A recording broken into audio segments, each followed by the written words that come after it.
Kia ora, tana koutou, tana koutou, tana koutou katoa. Ko Alice Mills, tako ingoa, he pukenga matua ahau ki te whare wanaga o Tamaki Makaurau.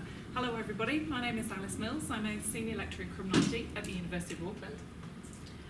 Kia ora koutou, ko mahu o te rangi te waka, ko tuatene, ko Pākanga ngā marae, ko Ngāti Parau, ko Ngā Puhi ngā iwi, ko Cinnamon taku inga. Nō reira, tēnā koutou katoa. Kia ora everyone, my name's Cinnamon, and I've been working with Alice on this prison study. I'm going into prisons and doing the interviews, that kind of stuff. So today we're going to talk to you about the project that we've been doing looking at housing for people leaving prison, particularly, as Barry said, the relationship between stable housing and reoffending. Now, housing is often described as the kind of linchpin of the reintegration process for people leaving prison. But despite that, despite its sort of centrality, it's actually been really neglected in academic studies, particularly in New Zealand, I would say. So what we're going to do today is just kind of talk through some early findings of our research, and we'll talk in particular about the kind of pre-prison housing situation of a cohort of people that we've been interviewing just before their release from prison. And we're also going to explore their expectations for housing post-release as well. And we'll do this also by thinking about kind of ideas what we mean by stable housing and how we can use or alternatively expand on existing definitions of homelessness in order to really try and capture the true transitionary kind of experiences of many of the people involved in our study. Now, before we begin, just a little bit of background for those of you who are not familiar with this area. As some of you may know, we do have something of an issue in terms of reoffending in New Zealand. So around about 47% of people who leave prison are reconvicted within the space of 1 year, and around about a third are re-imprisoned within that year as well.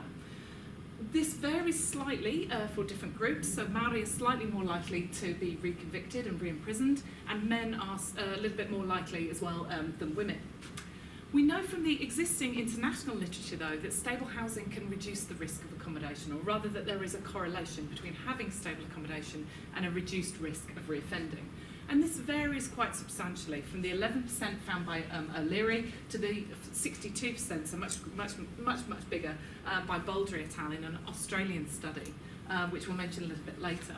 But one of the things these studies don't do, and one of the things we want to do as a consequence of that, is really explore the how and why. At the moment, there's just a correlation between housing. There's some notion of causative relationship, but we haven't really established that, and we haven't really unpacked what is it about housing that leads to a reduced risk of reoffending. Is it purely that housing is in some way connected to employment, and we expect it to be? So if you have stable housing, you're also likely to have stable employment. Is it also potentially also connected to whānau factors as well, that if you have housing, that's also likely to be linked in with having strong whānau support as well? Or is it perhaps something different about housing that we're not quite picking up on? Is it, as Dupuy and Thorne suggest, potentially that housing should be seen more as a home rather than just purely a roof over somebody's head, and it may act as a secure base around which identities can be constructed. It may therefore be a way in which of kind of promoting desistance from crime. In terms of leaving prison, we know that there are over 16,000 releases from prisons annually. Some people, of course, will be released several times within the space of 1 year, particularly if they're in and out of court and such like. But we also know that only around about half the people leaving prison are able to settle into any kind of long-term accommodation. And around about 700 are released with various unmet housing needs. Now, corrections provides a variety of different schemes, or funds, I should say, a variety of different schemes, usually provided by NGOs. Probably the most well-known of this is a supported accommodation scheme, now renamed the Supported Accommodation Scheme for Long Servers. This is for people who have served over 2 years in prison, who are deemed to be high risk and have complex reintegration needs. And this is provided by NGOs, and basically they are given 13 weeks accommodation with individual case management support. Then they're expected to move on to their own accommodation and have a further 13 weeks support from that. We also have and there are around about 640 people that go through that scheme on an annual basis. We also have the supported living service, which is a new pilot scheme which offers transitionary accommodation and support for those in Auckland and Hamilton. And this is actually for people with mental health issues or those with cognitive impairments which can impact on their ability to kind of function and reintegrate within the community. And more recently, some of you may be aware of the Creating Positive Pathways programme. So it's kind of quite exciting because it's with Housing New Zealand. So this is for people who, it offers much longer term housing places for those who have served a prison sentence of 2 years or more, or who have frequent contact with corrections, so those who are in and out on a regular basis. They have to have previously completed some kind of reintegration programme, and that might have been some of these short-term accommodation schemes, but perhaps they're finding it difficult to find any longer-term accommodation. And that accommodation, as I say, is actually provided by Housing New Zealand. So we're starting to see some partnerships between corrections and other agencies, other state agencies in relation to this. In terms of our research, well, we've called it Going Straight Home for what I hope are fairly kind of obvious reasons. And we've got two key aims. So as Barry said before, it's funded by the Royal Society Marsden Fund. And firstly, we want to try and find out whether there's a relationship, potentially causative relationship between stable housing and reduced recidivism in New Zealand. We know that there is apparently a relationship elsewhere in the world, but it would be really good to find out if this is the case in New Zealand with a very different cultural context to where those other studies have been situated. And what, unlike the other studies as well, we are also going to try and account for kind of various selection effects and confounding factors, things such as employment, far no support, but also mental health and addiction issues, to see how they may mediate this potential relationship. In addition to that, we also want to look at that how and why and kind of try and unpack that potential relationship. How does housing contribute to a reduced risk of reoffending, if indeed it does? What are the mechanisms that cause that? And how does this differ according to different kind of social, political, cultural contexts? And what is the relationship potentially between stable housing and social capital? And we also want to look at the kind of meaning of housing. Again, is it just that notion of roof over somebody's head? Or is it the idea of having a home, a secure base within the community in some way? Does that contribute to reintegration in a more meaningful way, perhaps? And we'll also be looking at that in terms of how housing may contribute to desistance from crime. Desistance from crime basically is this sort of, well, there's lots of debates about what it is, but broadly speaking is the kind of process whereby somebody decides to stop offending. So this is particularly for people who have got a substantial history of offending. So we want to find out if housing is important in relation to that. So this is our timeline in terms of our research. So to meet that very first aim, to try and look at that, to try and find that potential relationship between the two factors, we are carrying out pre-release interviews. We're following a cohort of people basically through prison release and beyond. So we've been carrying out pre-release interviews. We're talking to people within 4 weeks of them being released. And we've done that in 5 prisons so far. And then we want to follow them up 6 months after they've been released and a further 6 months after that. So they'll be within the study for a full year. And then we will be looking at whether or not those with stable housing are less likely to reoffend and the effects of some of those other factors as well. And then for stage 2, which is going to take place start next year, we'll be looking at some much more qualitative approach and carrying out some narrative life history interviews, again to look at that notion of desistance. A little bit then about our results so far. So for this, we've interviewed actually 165 people, but we've included only 155, so those last 10 have come in the last week or so. And as I say, we've been in 5 prisons so far. So Northland, Auckland Women's, Waikiria, Hawke's Bay, Christchurch Men's. And they vary kind of quite substantially. We've tried to pick prisons that have a slightly different population, some of which that are more rural, some of which are more urban. So Waikiria, for example, is pretty much in the middle of nowhere, I think it's fair to say. So it's very kind of rural, and as a consequence of that, that's going to differ in terms of kind of reintegration processes as well. People are likely to be kept a bit further away from their home areas. But we've also got some more metropolitan prisons in there as well, particularly kind of Christchurch Men's. In terms of our research sample, so this is the people that we have sampled so far. You can see that we've got around about 23% of our sample is female. Women, I think, tend to make up about 5 to 6% of the prison population in New Zealand, although that has been rising recently. We've also got 2 people who identify themselves as gender diverse, in the sample as well. In terms of ethnicity, we've got a slight overrepresentation of Māori. So between 50 to 60% of the prison population are Māori. It varies according to gender. And within our sample, we've got just over 73% are Māori, and around about 36% are Pākehā, and the rest are Pacifica or identify as other. And we did allow people to choose more than one ethnicity, so just bear that in mind as well. Over to Cinnamon now, to tell you a bit more of the exciting stuff. So one of the questions we did ask our participants is the number of times they had moved in the 6 months prior to incarceration. And so we use a working definition of stable housing adapted from the Baldry et al. 2006 Australian study, which looks at similar stuff and provided a lot of inspiration for our research. And so we consider stable housing as not moving or moving just once within the 6 month period prior to incarceration. So as you can see, in the 155 people we've interviewed so far, 48% didn't move at all and 12% only moved once, which would be considered stable housing. But we do have quite a large proportion, about 40%, who would be considered to have unstable housing. And so within that we've got about 3.2% who moved 5 or more times, and about 19% who were homeless or no fixed address. And for this end bar here, that includes people who may have been living on the streets, but not in all cases. So in some cases, that no fixed address kind of captures people who were couch surfing, would stay at different relatives, every couple of nights, every few weeks, and were going in between 3 or 4 homes. So didn't necessarily have, like they had a house to go back to, but it wasn't necessarily a home that was stable or something that they could call their own. And the way Alice kind of talked about that ontological security. And so for this bar as well kind of captures that diversity of experiences that people can have when they have no fixed address. Some people as well, it'd be like, we had a couple participants, about 2 or 3, who just had a tent, and sometimes they'd be lucky enough, they'd say, to like pitch it in their mate's backyard. Some nights they weren't. And so that can kind of capture quite a diverse range of experiences and how stable housing can play out differently for different people.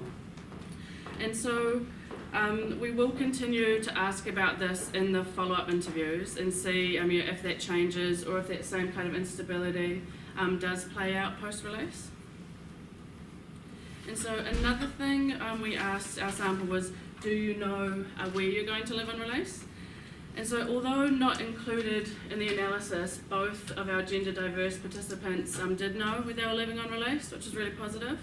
And what we've found here is that around 82% of women and about 70% of men knew where they were going to live post-release. This is somewhat surprising, given that the international literature does tend to suggest that women are less likely to find housing post-release, especially Indigenous women and women of colour.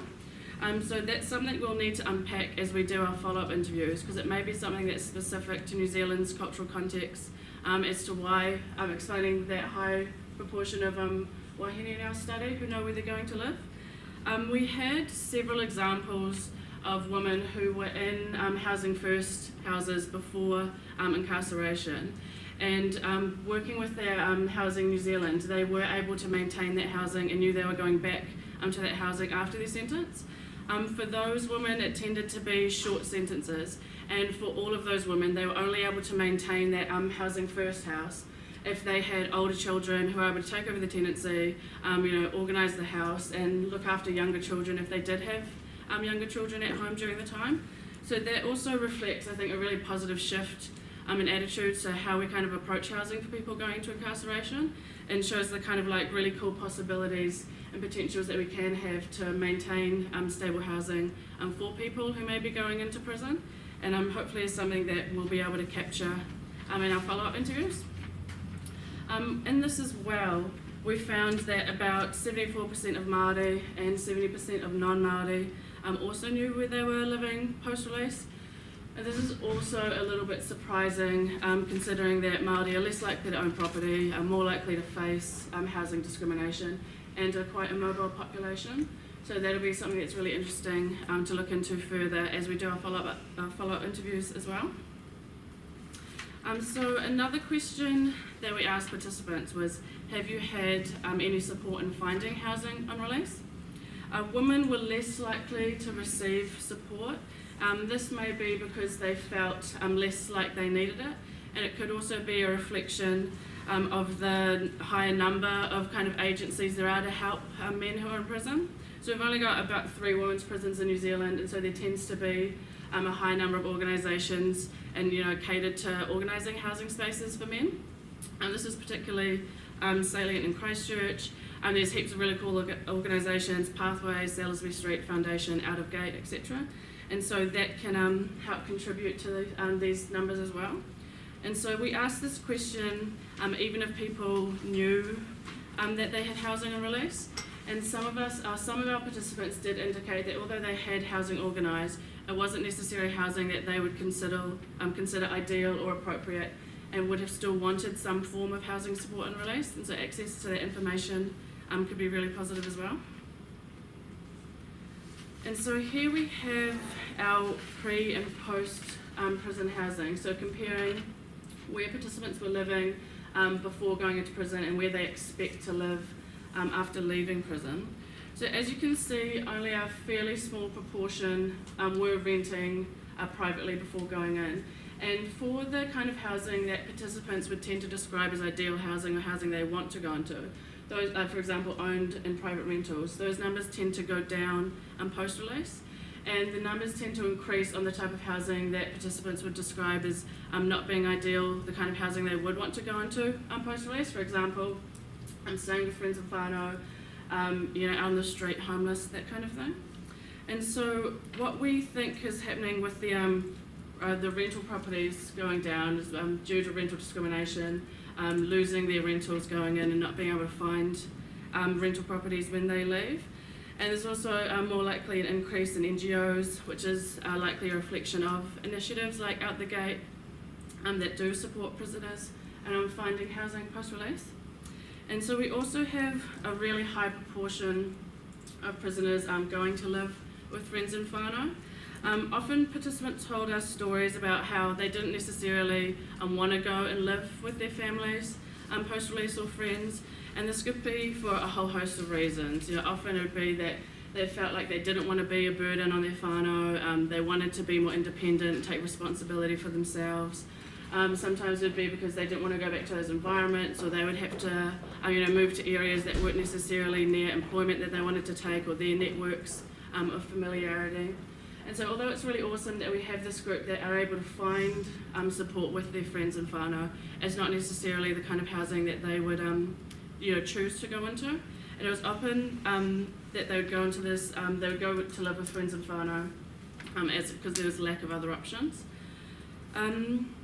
With this group as well, with also all of our participants, it's really interesting, especially considering when we see the numbers for do you know where you're going to live on post-release. So quite high numbers of people said yes. But when I went through our questionnaires and looked at who had actually given us an address, so we could organise the follow-up interviews, only about half of participants were able to give us a physical address. And we're talking to people who are being released within 2 weeks, sometimes 4 weeks of the interview. And that also reflects, I think, that kind of that uncertainty in housing. For some of them it may be because they were going to live with friends and whānau, didn't consider that address their own. For some would be they're organising it with NGOs and they still weren't sure about where they were going. For some it was because they'd have quite aspirational kind of ideas about what housing would look like for them post-release, and in reality they don't always play out, and there could be a lot more challenges in actually obtaining the housing they were hoping to get. So what this also does is it makes the Statistics New Zealand definition of homelessness quite salient. And so that is a living situation where people with no other options to acquire safe and secure housing are without shelter, in temporary accommodation, sharing accommodation with household, or living in uninhabitable housing. And so this is something we hope to unpack further in our later follow-up interviews. Okay, just to finish off, I just want to say a little bit more about one other finding of our study so far, and that's just looking at the notion of whānau support. So we've included that as a measure in our interview schedules, because say we want to figure out whether or not that has an effect in terms of finding stable housing, but also potentially in reducing reoffending as well. And there's been actually quite a number of studies internationally looking at the effect of strong whānau support on reduced reoffending, but a number of them only measure family support by using visits as a proxy measure. So they actually ask people whether or not how many visits they've received, whether or not they're receiving visits at all. So we included this as a measure in our study, and as you can see, really only around about a quarter of people actually received even just one visit since the time that they've been in prison. And people gave a variety of different reasons for why whānau didn't visit. It was often common reasons given were that it was too far. We obviously quite geographically dispersed population, so travelling to the prison was too far, too difficult. They didn't want to be a burden on family. They asked them not to visit. And in some cases as well, and this is something that's rarely captured by the literature, I have to say, prisoners themselves didn't want family to visit. They didn't want, it wasn't just that they didn't want to put them out, they didn't want to be faced with the outside world. It was much easier for them to do their time without having that kind of face-to-face contact with their whānau. But I'm very pleased that also, in addition to this prison visiting, we also included another measure of family support. So we actually asked people how supportive they felt their whānau had been, just using a very simple Likert scale. And you can see that there's a real difference here, that we shouldn't necessarily be equating visiting with support, because it's so much more complex than that. So actually over 70% felt as if family had been supportive or very supportive, and this really kind of indicates the folly essentially of using prison visits as that proxy measure. Concept of family support basically needs to be much more nuanced, much more sensitive to the resources that families have, what that might mean for housing, and also related as very much as well to the cultural understandings of whānau in New Zealand, and we have a paper planned for later on this year in relation to that. I'm looking at Cinnamon because she's going to write it. So just in conclusion then, so we can see just from our very preliminary results at this stage that women and Māori are slightly more likely to have plans for housing after release. Whether or not that will stay that way once we've finished our research remains to be seen, but so far that's very much been the trend. What it has also kind of brought, one of the things that I'm often asked about in terms of this study is how are you defining stable housing? And this is an interesting question, largely because actually there are very few studies that do actually define it. They just sort of like to assume that we all know what's meant by stable housing. Occasionally people will say permanent housing, although that's often not what they mean either. But what our research so far has kind of brought to the fore is that we need to kind of really be careful about how we view housing stability, not just seeing it as a binary in the sense of either homeless, no fixed abode, or having somewhere to live, or even just considering the number of times that people move, because it's not really capturing that transitionary nature. It's not really capturing the people that move around on a nightly basis. It doesn't really explain enough about their kind of experiences. And we also really need to unpack that notion of the experiences of those living with family and friends. Again, the literature is a little bit mixed on that in terms of how that is likely to affect chances of reoffending and such like, but it's also about that notion that there's a bit of a tendency to assume that if someone's gone back to their whānau, they're fine, they've got somewhere to live, they've got a roof over their head. The truth, of course, is much, much more complicated than that, and we need to kind of sort of unpack some of these nuances in terms of housing stability, or instability, I should say, in the post-release interviews. So we're very close to finishing our pre-release interviews. Hopefully within the next month or so we'll have that wrapped up. And we know we've got plenty of challenges ahead in terms of trying to keep people in the study and doing our post-release interviews and trying to find people, particularly those that didn't have an address. We do have some of the contact details for them. We've also put a range of measures in place to try and keep people in the study, such as an 0800 number, postcard reminders, text reminders, all of which were used by the Bouldery at our study. They managed to keep 70% of their original sample by the end of they followed people up for 9 months. That's actually really quite impressive. Most other studies manage around about 20. So we know we've got challenges ahead, but nevertheless, it's something we're ready to meet, I think. Yeah. Does anybody have any questions? Oh yeah. Thank you. Sorry. Yeah. Miranda Devlin from Ministry of Housing and Urban Development. Hello. Thank you, I'm really interested. Just one question, you mentioned some of the programs that looked at housing prisoners. Yes. Did you have any exclusion criteria around those in terms of the people you included, or? The people we've included in the sample? Yeah. No. Well, we want to speak. We've always said we need to speak to sentenced prisoners who are over 18. That's among the main things. And just within 4 weeks of being released, and that's our criteria. Nothing else.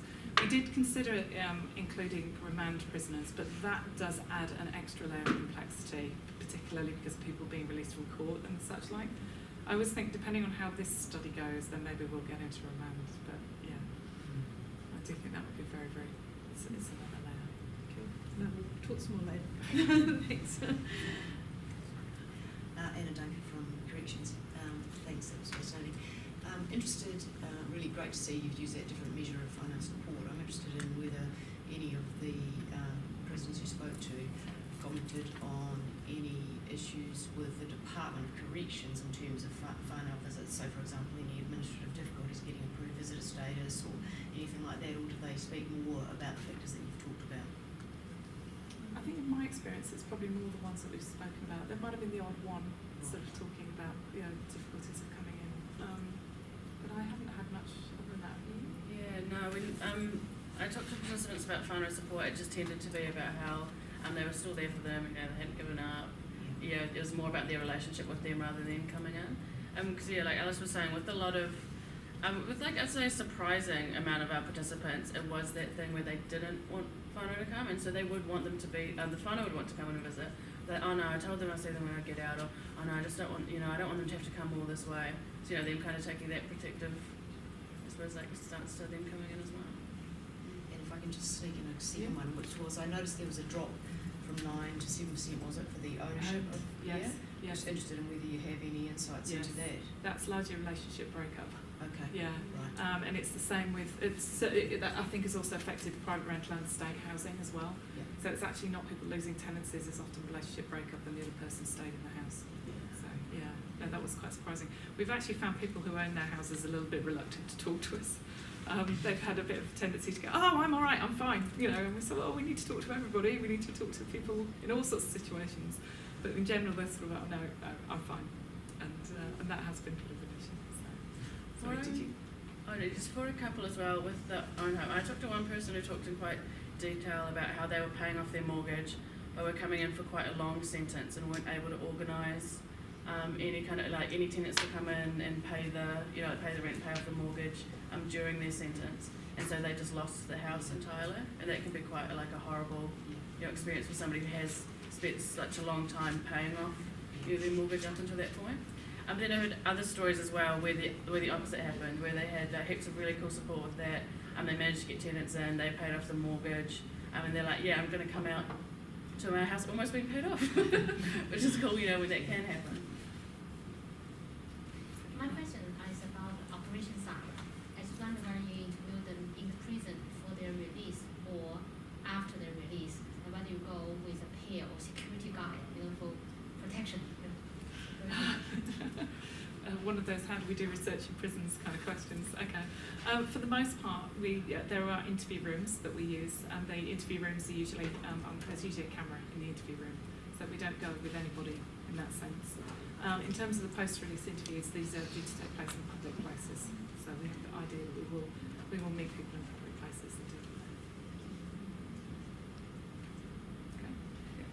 So this may well be beyond the scope of your study, but a question that sort of popped into my mind was the relationship of stable or lack of stable housing and sentencing outcomes for people in terms of whether they might be eligible for home detention or whether they might be eligible for earlier parole or not eligible if they don't have stable housing situations. And I don't know whether that was pointed on. That is unfortunately outside the scope of our study. It's a whole new set of issues. I mean, I know that's certainly been an issue with bail, and the idea that people are often prevented from getting bail if they've got an unstable housing situation.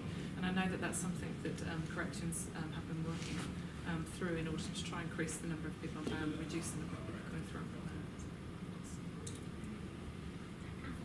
Can I ask another question? The samples, I just wonder why. Because Wellington did it so well.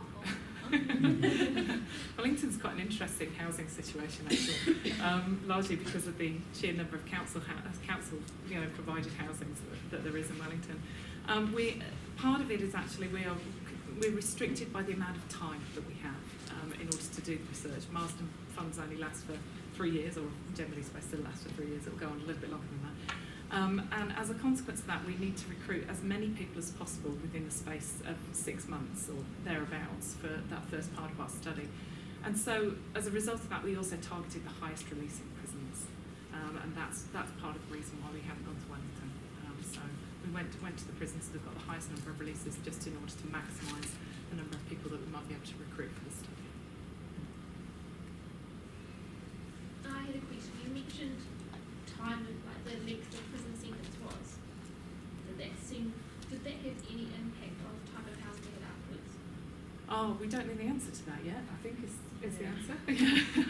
We haven't yet analysed that part of it, but we will do at some stage. It will come into play, yeah. And we'll also be looking at different offences as well. Yeah, that could be really interesting. Yeah.